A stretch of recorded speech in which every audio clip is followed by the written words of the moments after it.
If you like audiobooks or audio shows, check out a free trial of Audible. Just click the link in the description. Welcome to Mindshock True Crime. You are listening to the Delphi Murders case series.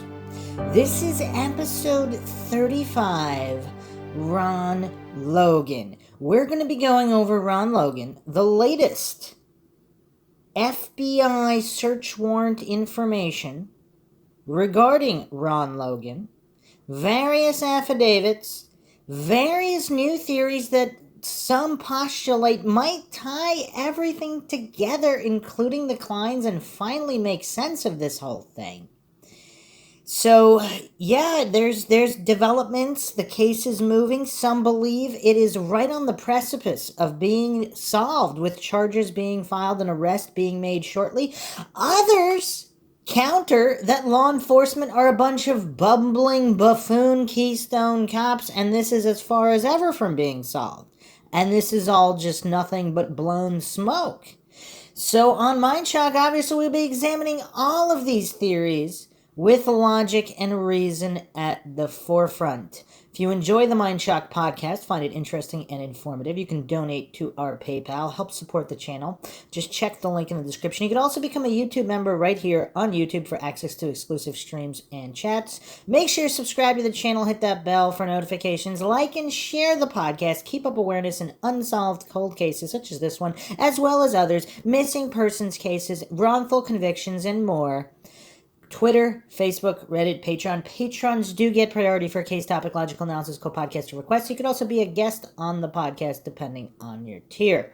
Questions, comments, theories, non-suggestions, rebuttals, debunkings of any kind, leave them in the comment section. All right, let's jump right into this new information brought forth within the past few weeks regarding Ron Logan court documents and more. So let's go to WTHR.com. FBI agent believed clothing taken and bodies staged in Delphi murders. Search warrant request. And just real quick, again, for those that just have a hard time believing that the bodies weren't there, and that they were either killed later or possibly killed around the same time but elsewhere and then brought back. I mean, staged means that the crime scene was not natural as the crime unfolded. Now, that doesn't necessarily mean it didn't take place where the bodies were found and staged, but it could mean that, particularly when you take into account the thermal imaging drone, the fact that they weren't found when both sides of the creek were searched by multiple people, and then afterwards someone was directing people away from searching that area where the bodies were ultimately found.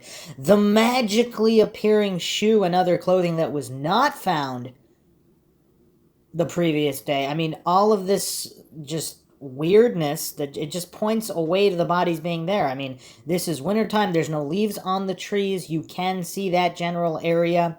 Obviously, screams would have been heard with the supposed amount of people that was out on the trails that day. I mean, people have reenacted sound tests. I mean, piercing screams in the middle of the day, especially that day when it was unseasonably warm and there was a lot of people out. It just doesn't seem to add up. Just based on all available information, it seems like they were not killed at the time that most people think, and that their bodies were not where they were ultimately found for many, many hours. Now, there were screams reported in the middle of the night. Was it 1 or 2 a.m. or something? And I don't know. Nobody knows what that was. But anyway, let's continue with the article here. This was posted May 17th, 2022. Earlier in the Delphi murders investigation, an FBI agent believed a possible suspect in 13-year-old Abby Williams and 14-year-old Liberty German's deaths lived at a property near where their bodies were found. Court documents released by the Murder Sheet podcast detail a search warrant request made March 17, 2017. The request is to search the home of Ronald Logan, which is 1,400 feet from where the bodies of Williams and German were found. You know what's kind of weird? Didn't the early reports state that this was his actual property where they were found? So they want to search the home. So is this technically his property? So his home is 1,400 feet from the bodies, which are on his property, allegedly. In citing reasons for the search warrant, the FBI agent noted that pieces of clothing from one of the victims were missing and that it appeared the girls' bodies were moved and staged. There were no visible signs of a struggle or fight. That's another interesting piece of information that a lot of these coincidence theorists who, for whatever reason, they're very religiously devout about the girls being killed where they were found. I don't know why, but there's this religious fervor and anti-science sentiment going in, again, just trying to dismiss the thermal imaging drone, trying to dismiss any and all searchers who searched that exact area. I mean, it's really weird. But here it's stated very clearly, no visible signs of a struggle or fight. Let me repeat that again for the Dunning-Kruger crowd. There were no visible signs of a struggle or fight. The agent suspected a souvenir had been taken by the killer and that it was common for perpetrators to memorialize the crime scene with pictures. FBI agent said investigators did recover fibers and unidentified hairs at the crime scene. The FBI agent also noted that 77-year-old Ron Logan appeared to be in physical condition and that his voice was not inconsistent with that of the voice captured on German's phone. The agent also confirmed that video on German's phone was actually 43 seconds long. Also, again, some just really think Ron Logan looks exactly like the bridge guy. But again, if it was somebody like Kurtz who was intimately familiar with Logan's property, he could have warned, or whoever. Some people think Ashley Garth is bridge guy, and it's not a male. But anyway, they could have worn his clothes to frame him. I mean, why would he... I mean, it's kind of weird. Why would he dump the bodies on his own property? That doesn't make a lot of sense. Now, here's a further theory. Like, we went over this one before. If someone's trying to frame Ron Logan, so that, of course they would put the bodies and maybe dress up like him and put the bodies on his property. What if he is the murderer, and he had the bodies elsewhere, and someone who knew he was the murderer put the bodies on his property to be discovered, so that way they would get the right guy? Now, whether the individual that put the bodies, that staged the bodies on Logan's property, maybe they were involved in the crime, maybe they weren't, but either way, they wanted him to be prosecuted for this crime. The FBI agent notes an interview with Logan's relative, in which the relative tells the agent Logan called them the morning of February 14th, 2017, and asked them to lie about where he had been the previous afternoon. This was prior to the bodies being discovered. Logan allegedly asked the relative to say they drove to a Lafayette aquarium store at a time that matched when Williams and German went missing around 2 p.m. A receipt found in Logan's home showed a checkout time of 5:21 p.m., and the FBI agent noted the store was approximately 30 minutes from Logan's home. The agent said Logan's statement about his whereabouts were found to be factually false and intentionally designed to deceive law enforcement officers. You know what else is weird? Early on, all those press conference information where supposedly this was just a guy whose alibi had to be broken. Are they talking about were they talking about Ron Logan this entire time? The FBI agent said the relative believed the original image of the suspect looked like Logan. A woman who had been in a relationship with Logan years earlier told law enforcement that Logan had been physically abusive, threatened that he could kill her and no one would find her body, and that Logan carried a gun with him everywhere he went in a fanny pack. She told the agent that when she first saw the image of the suspect, she thought it was Logan. So that's two people, friends and or family members and or ex-girlfriends, who think it's Ron Logan. Now we have woman number 3, another woman who had been in a relationship with Logan, told law enforcement that when she heard bodies were found near Logan's home, she believed he was involved. So not necessarily seeing the image, but just from hearing that bodies were found on the property, she I guess, wouldn't put it past Logan. The FBI agent noted that a search of a tip database about a month after the murders had 15 tips connecting Logan to the murders. And you know what else would be curious? We don't have this comparison. How many tips were on Kurtz or Garth or any of these other POIs, like Chadwell? Were 15 tips the most amount of tips going towards a single individual? Because, I mean, that's, those kinds of controls. We need to know what the average amount of tips for the average POI was. 15 is obviously more than 1 or 2. I mean, that's not 0. That's quite a bit of tips. Quite a bit of people think it's him. The FBI agent also claimed that text messages sent to and from Logan's phone the evening of February 13th, 2017 showed he was likely outside his home and in the proximity of where Liberty German and Abigail Williams' bodies were located.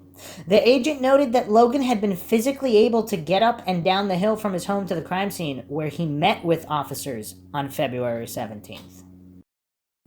The agent was specific that they believed Logan could be involved in the murders. I believe there is probable cause to believe that, so this is a quote from the FBI agent here.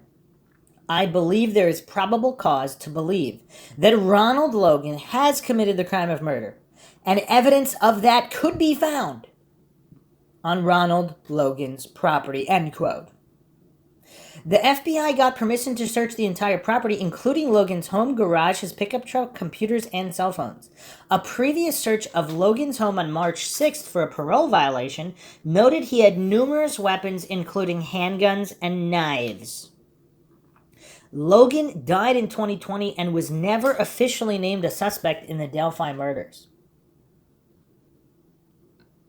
Any conclusion based on the document would be inappropriate because the warrant is just one sliver of a complicated puzzle, said ISP Superintendent Doug Carter. Solving the case is as important to us now as it was 5 years ago. Now, would he say something like that because there's more than one individual? Was it Logan and the Kleins in cahoots? Was Kurtz here? Was Kurtz, who's in prison for murder, was Kurtz, who, again, rode horses on Logan's land? Some people say that Logan is his uncle or something, but who knows if that means blood uncle or not. If you haven't checked out the Mindshock podcast on non-blood uncles, perhaps that would be relevant. There's a lot of confusion in how people call other people uncles. But either way, Kurtz grew up riding horses on Logan's land. He's very familiar with Logan's land. Is it possible Kurtz found out about it and not necessarily involved in the murder, but did he move the bodies back from wherever they were to Logan's land so they would get Ron Logan? And if there are other individuals involved, is he too scared to say that? I don't know if I've announced the McGuire theory in the Delphi murders case. I might have to make this the McGuire theory. I'm not saying it's true in any way. I'm not hallucinating likelihoods, whether it's more or less likely than any other theory. I am simply putting forth a theory. I am not saying I believe it's true. There's not enough information. I am simply putting forth a theoretical possibility that perhaps the reason why there's all of this uncertainty around Kurtz and possibly even Garth, but something happened, and Kurtz and Garth know about the murders, whether they put them into effect or not, and then possibly Ron Logan and the Kleins are also involved. For whatever reason, Kurtz wanted the bodies to be found on Logan's land because he wanted to implicate Logan because maybe Logan is actually guilty. Or perhaps if he's really not guilty, but they want revenge on Logan for what reason? Now, Logan's was also burglarized or something, however much time earlier. I mean, we went over this in previous episodes. Make sure you check them all out so you're all caught up. But that's the McGuire theory. Logan possibly guilty If he's guilty, someone put the bodies back on his property so they would get the guilty party. Now, there might be multiple parties involved, however. Maybe they thought, maybe there's no evidence of the other parties, or if there's some kind of big ring involved with high-level officials, former judges, or mayors, they knew that Logan would not roll on them. He wouldn't snitch on them because of the others involved, so they felt safe in framing Logan. Is that the critical piece of the puzzle that's missing here? But let's continue here. Police looking at Anthony Schott's account. On December 6, 2021, Indiana State Police investigating the Delphi murders asked for help from anyone who had contact with the Anthony Schott's account profile. Detectives said the account with the username Anthony Schatz was used on Snapchat and Instagram, among other social media platforms, in 2016 and 2017. State police say the person behind the account used photos of a male model and portrayed himself as being extremely wealthy and owning numerous sports cars. Investigators say the person used the profile to communicate with underage girls to solicit nude images and want to know if anyone got requests to get their address or to meet with them. Police said they've identified the male model that was used in the photos on the account, and the man is not a person of interest in the Delphi case. Okay, so that's the information there. So another article here, wishtv.com. FBI search warrant raises questions about Delphi property owner's arrest by Demi Johnson, May 18th, 2022. iTeammate broke the news on Tuesday about an FBI search warrant and reveals new details about the Delphi murder scene and what the killer of Abby Williams and Liberty German may have taken from the property. iTeammate has pieced together new information about Ron Logan, the man targeted in that search warrant. In the FBI report, the FBI stated Logan lied to investigators about what he was doing on the day the girls disappeared.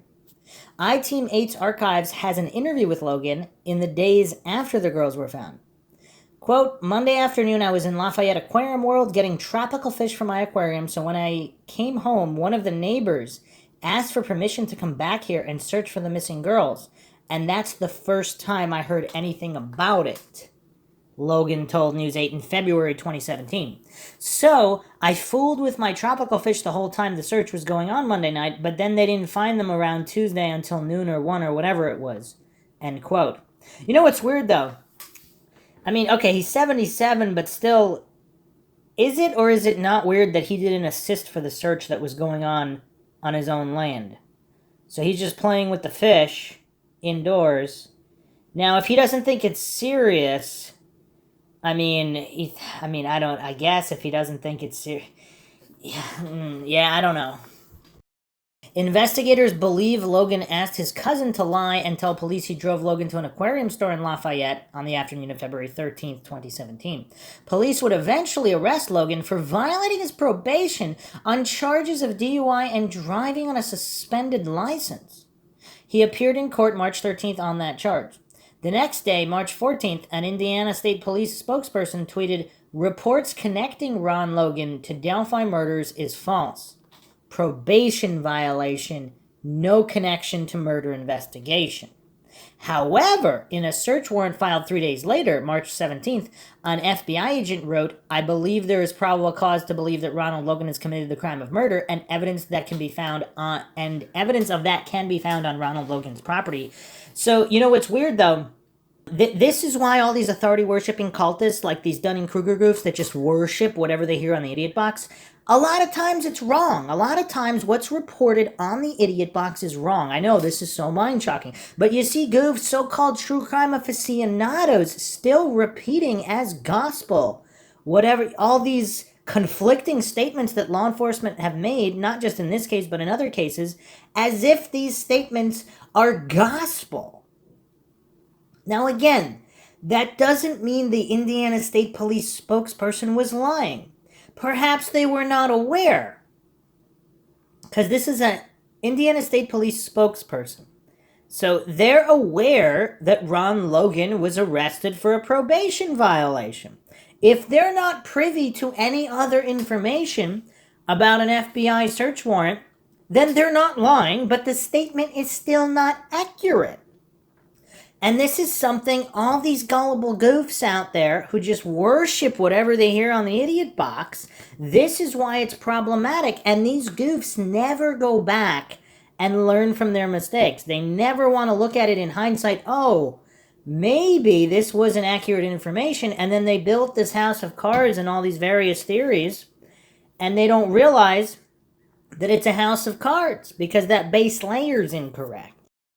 Continuing on here, the agent also writes, based on investigators' experience, it is reasonable to believe that the creation of an alibi prior to the discovery of a crime indicates culpability or knowledge of the crime. And that's a very interesting point.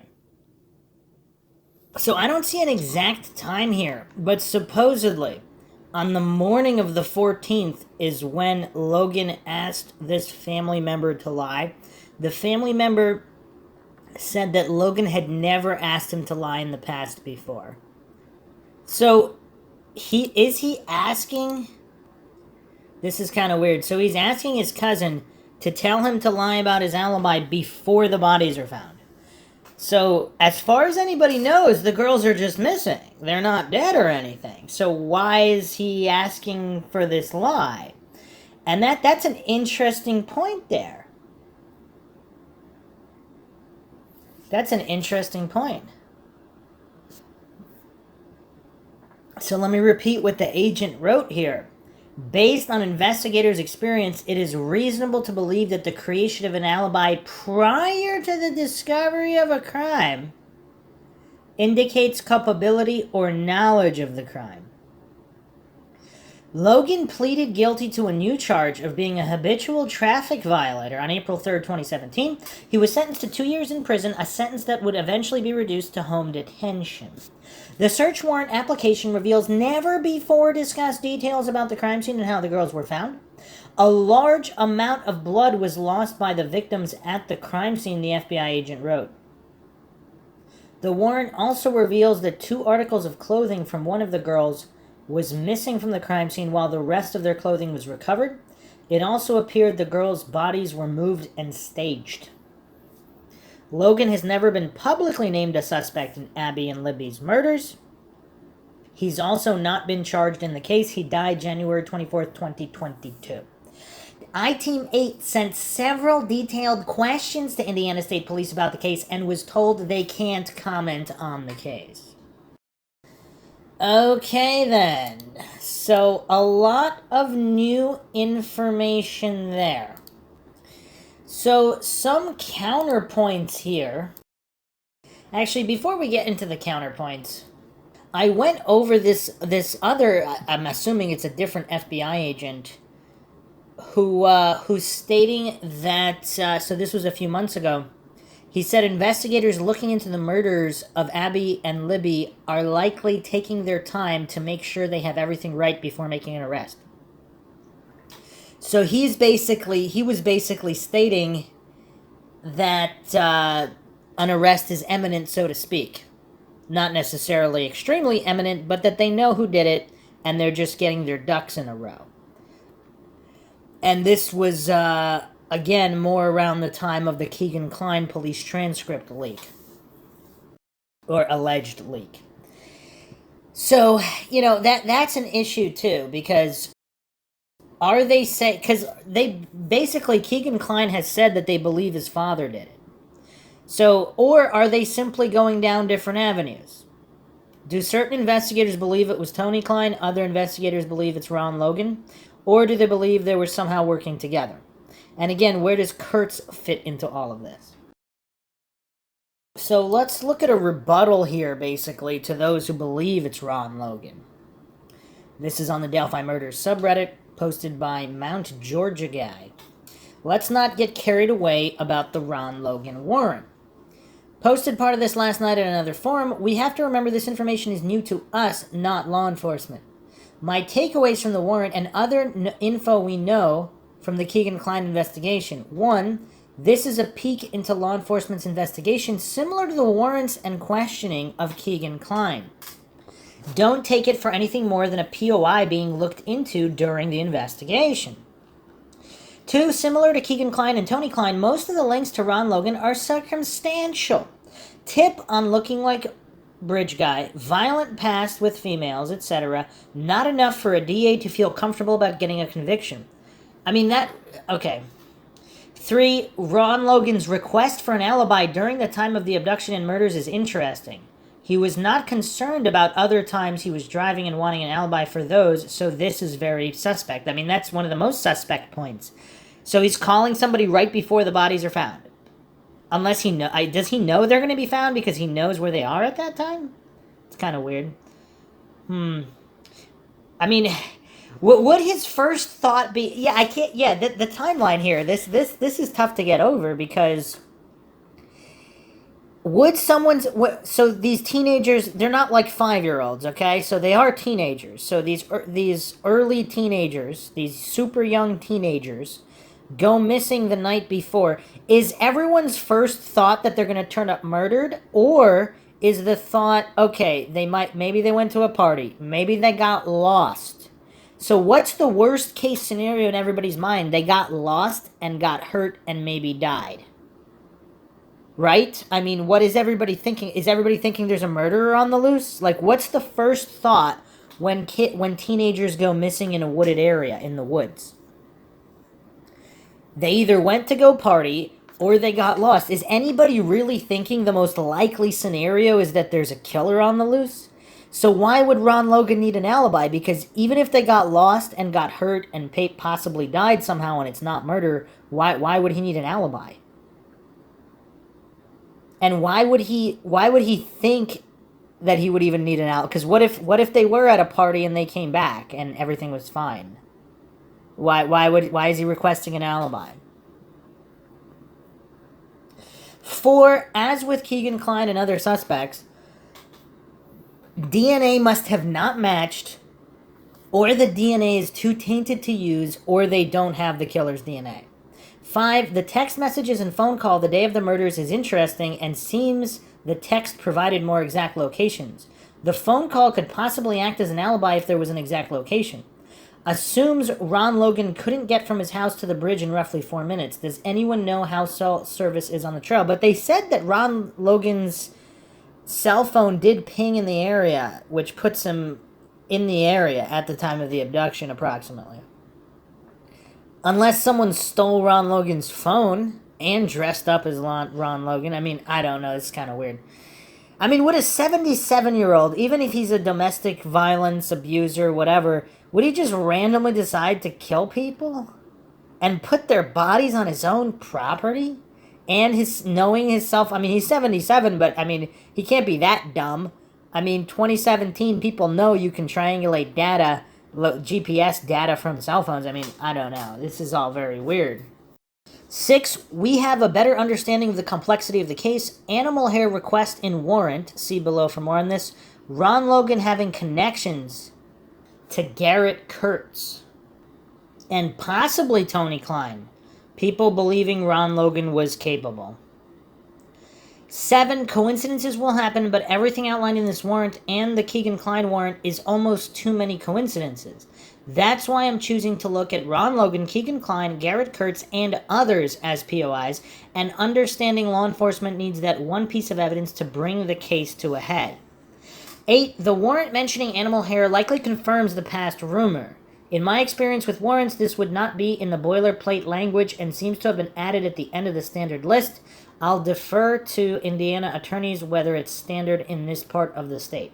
9, don't make too much of the request for pictures, videos, cameras, computer, and device evidence. This is very typical standard, and the request was made based on the agent's experience and likely staging.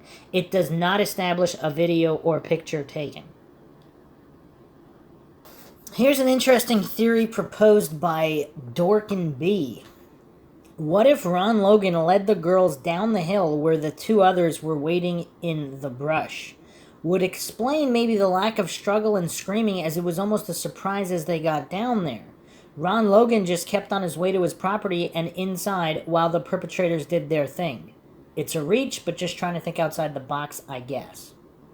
So would that be Ron Logan on the video? Would that be Ron Logan's voice? Down the hill. Down the hill. Down the hill. Down the hill. Down the hill. Down the hill. Down the hill. And yet he was not the one who physically murdered them, but he knew about it.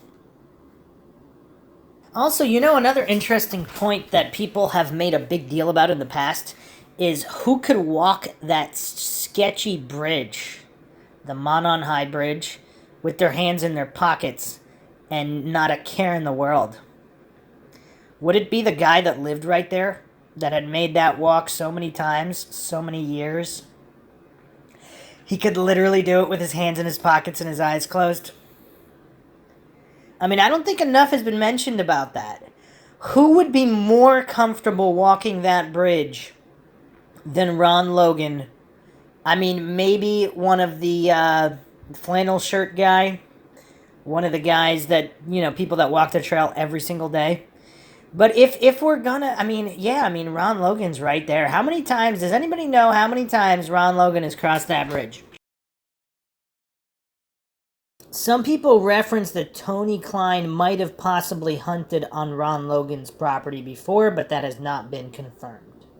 So, if the true perpetrators or murderers are friendly with Ron Logan, and Ron Logan, I don't know, maybe Ron Logan didn't know that they were going to kill the girls. If someone paid Ron Logan money, they were just going to rough him up, either in connection to Derek German's drug business or not. If Liberty German was planning on going to the police with some kind of information, either on Keegan Klein, whatever, if Keegan and his father, or Kurtz, Ashley Garth, whoever, if they were just going to rough up the girls, and maybe Ron Logan is okay with that. Maybe Ron Logan's not okay with killing people, but he's okay with roughing up teenagers for a certain percentage of money. Maybe they even weren't going to rough them up. Maybe they were just going to scare them, and that's what they told Logan. Things went horribly wrong. The perpetrators could have theoretically went into Logan's house, right, and got cleaned up. Possibly. Or if they had that car in the driveway on the other side, which nobody really talks about anymore, that driveway there, they could have just got in the car with bloody clothes and nobody saw that, went somewhere else, did a really good cleanup job. Or maybe they did use the inside of Logan's house. What is he going to say? No? Because then they're going to implicate him. And that would also explain why he wouldn't blow the whistle on them. Okay, so let's round this out with the most damning piece of info and more details. So the time that Ron Logan called his cousin was 9:20 a.m. on February 14th, so a number of hours before the bodies were found. So this is a post by Calm Yourself, Iago. The part that gets me. I agree with people who are saying we should not get carried away with the newly revealed document concerning Ron Logan. With that said, there is one single piece of evidence, piece of the document that has me thinking more than anything else. I'll describe that thought below. Please help me out if anything I say is incorrect. Ron Logan contacted his cousin by phone 9:20 a.m. February 14th. This was the day after the murder and hours before their bodies were discovered. During this phone call, he asked his cousin to lie to police by telling them that he came to his house on February 13th between 2 and 2:30 p.m. to drive him to an aquarium store.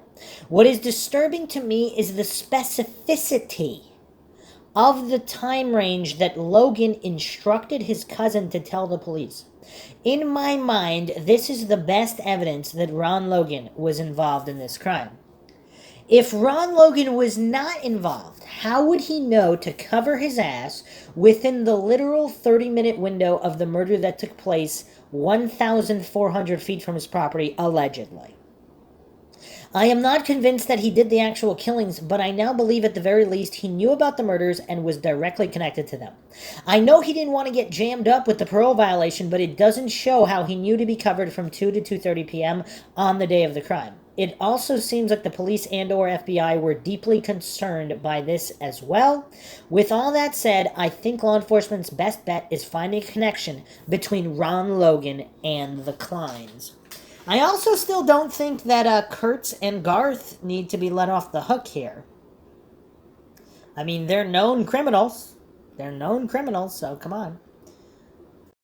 Couple more points here. Ron Logan was supposedly questioned by law enforcement on the night of the 13th. But again, questioned how? Did you see the girls? Okay. I mean, there's missing and possibly lost girls. Why would he immediately jump? I mean, it's kind of weird. So if he knew they weren't found by 9:30 the next morning, but here's the thing, how did he know that? It's not like he would have, if they were found, it's not like there'd be this immediate bulletin. I mean, again, was everybody's first thought that they were killed? It's kind of weird. Some follow-up posts here, but the fish store receipt was for 5:21, and the footage from the dump was between 11:30 and 12 noon. The clock on the video was off, so it listed 2 times. I can't remember what they were. So why did he say between 2 and 2:30 p.m. to his cousin when his phone pinged near or around his home and the bridge around 2 p.m.? That is kind of weird. Huh. So here's another mind-shocking detail from the rumor mill. Supposedly, Ron Logan had a house guest at that time. Some other man who was having problems with his wife? Was that the rumor? So who is this guy? And then we do also, if you've checked out the witness, if you've checked out the Mr. X podcast, again, supposedly a former mayor parked his truck not too far from Ron Logan's. It would be curious if this was Logan's house guest. I don't believe it was, just due to all of this other information, but... So let's look, I mean, Obviously, we also don't know what law enforcement found or didn't find in his house and other information they have. Is it possible they knew more than one individual was involved, so they wanted to lull Logan by so-called announcing that he was cleared, if that was true? I mean, that's been reported in numerous places, but because they wanted to see any kind of activity with other individuals, monitoring his phone activity, eyes on him to see if he interacted with the other guilty parties. An interesting post here by Upbeat Business, 3371. There are too many similarities between Ron Logan and Bridge Guy to dismiss. Exact same build. Ron Logan is seen wearing several items during his TV interviews that are almost identical to Bridge Guy's clothes. Same color hat with the same dent in the same place. His shoes are very similar as well. His jacket looks almost exactly like what Bridge Guy was wearing, and he even had the collar flipped up a bit like Bridge Guy. His jeans are almost identical as well. Even Ron Logan's walk and the limp.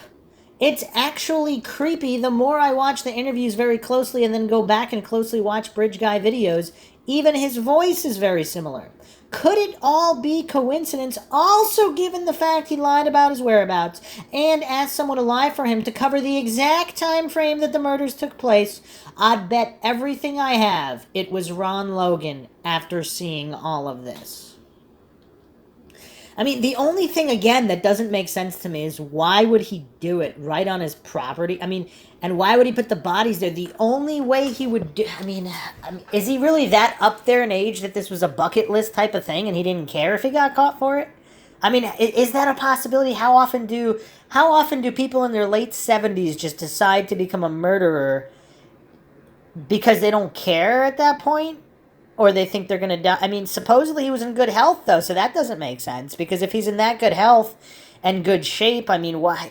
There's something that doesn't make sense here, which is why I introduced the McGuire theory, where regardless of his level of involvement, someone else... Did he have a feeling somebody would implicate him? Not necessarily that they were going to stage the bodies on his property, though. Maybe he didn't believe they were going to do that, but he believed that they would blow the whistle on him, which is why he's setting up the alibi. He would obviously also know the lay of the land extremely well. Yeah, I mean, I don't know. If the girls were really killed inside a building, that would definitely muffle a lot of sound. Someone posted this regarding why the cousin finally broke their silence on the alibi. Here's an interesting post by FT Throwaway 123. Cousin probably realized the severity of the situation and either had a moral crisis or was afraid to be dragged into a murder investigation, or maybe both. I don't know if it's my own brother, father, husband, son, etc. If someone I know was being investigated for murdering 2 children, and their bodies were found on his property, and he asked me to give him an alibi for the specific window of time which they were murdered, which he somehow knew before the bodies were ever found, I'm telling the police the truth. I couldn't live with myself having any part of covering something like that up. And that's a good point. Let's put ourselves in the shoes of the cousin. What are they thinking? This guy asked them for an alibi for the exact time that would later come out as the time of the alleged abduction and murder, and the bodies end up being on his property. I mean, what are you thinking if you're the cousin here?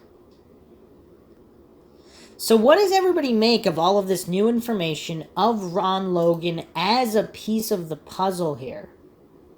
How do the Kleins fit in? How does Kurtz and Garth fit in? Does Chadwell figure into this? Because Chadwell, out of all the POIs, it's possible he's the least involved, right? Just based on all the information. I mean, even if he did happen to camp out in the area, compared to all of these other people, it seems like the stack of evidence against them are much greater than Chadwell or some of these other individuals. I'm still going to go over them. They've been requested.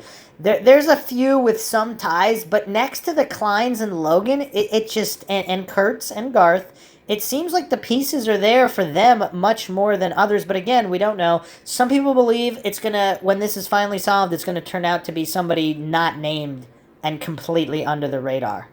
And we'll see. Hopefully this thing gets solved very, very soon, and the awareness is kept up. As always, if you find the Mindshock podcast interesting and informative, want to help support the podcast, you can donate to our PayPal. Just check the link in the description. And make sure to subscribe to the channel, hit that bell for notifications, like and share Twitter, Facebook, Reddit, Patreon. Patrons do get priority for case topic, logical analysis, co-podcast, or requests. You could also be a guest in the podcast, depending on your tier. Questions, comments, theories, thoughts, suggestions, rebuttals, debunkings of any kind, leave them in the comment section. This is Bruce McGuire signing off. Catch you guys next time.